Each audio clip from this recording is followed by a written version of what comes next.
ಧಾರವಾಡ ಗ್ರಾಮೀಣ 71ರ ಜೆಡಿಎಸ್ ಅಭ್ಯರ್ಥಿ ಮಂಜುನಾಥ್ ಹೆಗ್ಗಿದಾರ್ ಅವರು ಭರ್ಜರಿ ಚುನಾವಣಾ ಪ್ರಚಾರವನ್ನು ಎತ್ತಿನಗುಡ್ಡದಲ್ಲಿ ನಡೆಸಿದರು.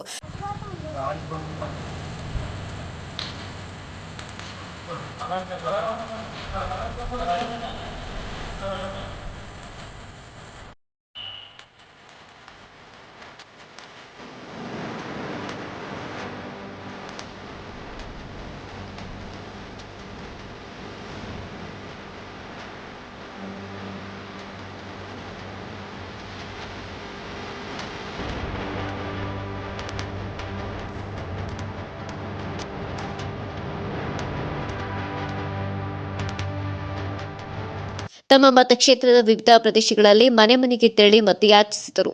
ಈ ಸಂದರ್ಭದಲ್ಲಿ ಮಾತನಾಡಿದ ಮಂಜುನಾಥ್ ಹೆಗ್ಗಿದಾರ್ ಅವರು, ಧಾರವಾಡ ಗ್ರಾಮೀಣ 71ರಲ್ಲಿ ಬದಲಾವಣೆ ಗಾಳಿ ಬೀಸಿದೆ. ಈ ಬಾರಿ ಜೆಡಿಎಸ್ ಪಕ್ಷ ಅಧಿಕಾರಕ್ಕೆ ಬರಲಿದೆ. ಮತದಾರರು ಕುಮಾರಸ್ವಾಮಿಗಳ ಉತ್ತಮ ಆಡಳಿತವನ್ನ ಮೆಚ್ಚಿಕೊಂಡು ಜನ ಆಶೀರ್ವಾದ ಮಾಡಲಿದ್ದಾರೆ.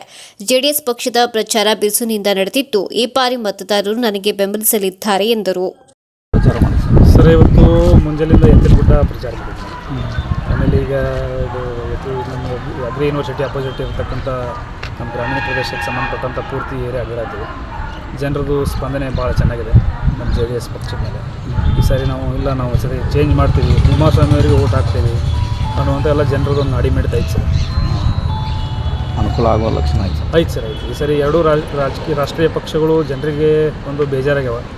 ಎರಡೂ ರಾಷ್ಟ್ರೀಯ ಪಕ್ಷಗಳನ್ನು ನಾವು ಈ ಸತಿ ತಿರಸ್ಕಾರ ಮಾಡಿ ನಮ್ಮ ಜಾತ್ಯತೀತ ಜನತಾದಳವನ್ನು, ಪ್ರಾದೇಶಿಕ ಪಕ್ಷವನ್ನು ನಾವು ಈ ಸತಿ ಎತ್ತಿದ್ದೀವಿ ಅಂತೇಳಿ ಎಲ್ಲ ಜನ ತಮ್ಮ ಮನದಾದ ಮಾತುಗಳನ್ನು ಹೇಳಿಕತ್ತಾರೆ ಸರ್. ಹೋದಲ್ಲೆಲ್ಲ ಒಂದು ಉತ್ತಮವಾದ ಸ್ಪಂದನೆ ಸಿಗ್ಲಿಕ್ಕೆ. ಈ ಪ್ರಚಾರಕ್ಕೆ ತಮ್ಮ ರಾಜ್ಯ ಮಟ್ಟದ ನಾಯಕರು ಯಾರು ಬರ್ತಾರೆ ಸರ್. ಈಗ 26ರ ನಂತರ ಈಗ ನಮ್ಮ CM ಇಬ್ರಾಹಿಂ ಸಾಹೇಬರು ಒಂದು 2 ಸಾರಿ ನಮ್ಮ ಕ್ಷೇತ್ರಕ್ಕೆ ಬಂದು ಬಹಿರಂಗ ಸಭೆಯನ್ನು ಉದ್ದೇಶಿಸಿ ಮಾತಾಡೋರು. ಆಮೇಲೆ ನಮ್ಮ ಕುಮಾರಸ್ವಾಮಿ ಅವರು ಈಗ ಬರಬೇಕಾಗಿತ್ತು, ಬಟ್ ಅವ್ರದ್ದು ಅನಾರೋಗ್ಯ ಕಾರಣದಿಂದ ಸ್ವಲ್ಪ ಪೋಸ್ಟ್ಪೋನ್ ಆಗ್ತದೆ. ಆದರೂ ಸಹಿತ ನಮ್ಮ ಕ್ಷೇತ್ರಕ್ಕೆ 1 ರಿಂದ 2 ಸಾರಿ ಅವರು ಬರ್ತಾರೆ. ಆಮೇಲೆ ನಿಖಿಲ್ ಕುಮಾರಸ್ವಾಮಿ ಅವರು 1 ಸಾರಿ ಬರ್ತಾನಂತೆ ಮಾತಾಡ್ತಾರೆ. ಪ್ರಚಾರವನ್ನು ಮಾಡ್ತಾ ಇದ್ದೀವಿ. ಇವತ್ತಿನ ನಮ್ಮ 71ನೇ 71 ಕ್ಷೇತ್ರದ ಚುನಾವಣೆ ಭಾಳ ರಂಗೇರಿದೆ ಸರ್ ಇದು. ಯಾಕಂದ್ರೆ ಇವತ್ತು BJP ಕಾಂಗ್ರೆಸ್ ಅಂತೇಳಿ ಒಂದು ಡಾಂಬರಿಕ ನಡೆದತ್ತಿದೆ. ಸುಳ್ಳು ಅವರು ಒಂದು ರುಬಾಬ್ ತೋರಿಸಿ JDS ಇಲ್ಲ ಅಂತ ಒಂದು ಮನೋಭಾವನ ಹುಟ್ಟಾಕ್ಯಾರ ಇಲ್ಲಿ. ಆದರೆ ಈಗ ನಾವು ಮನೆ ವಿಸಿಟ್ ಮಾಡಿದಾಗ ಗೊತ್ತಾಗತ್ತಿ JDS ಪರ ಜನ ಒಳಗೈತಿ, ಒಲ್ಲದ ಈ ಸದ್ಯಕ್ಕೆ JDS ಮಾಡ್ತಾರೆ ಅನ್ನೋದು ಭಾಳ ನಂಬಿಕೆ ಬಂದೈತೆ ನನಗೆ. ಆದರೆ ಈ ಸದ್ಯಕ್ಕೆ ಗ್ಯಾರಂಟಿ ತ್ರಿಕೋನ ಸ್ಪರ್ಧೆ ಆಗುವಂಥ ಗ್ಯಾರಂಟಿ ಸರ್. ನಮ್ಮ 71 ಕ್ಷೇತ್ರದಲ್ಲಿ ಗ್ಯಾರಂಟಿ.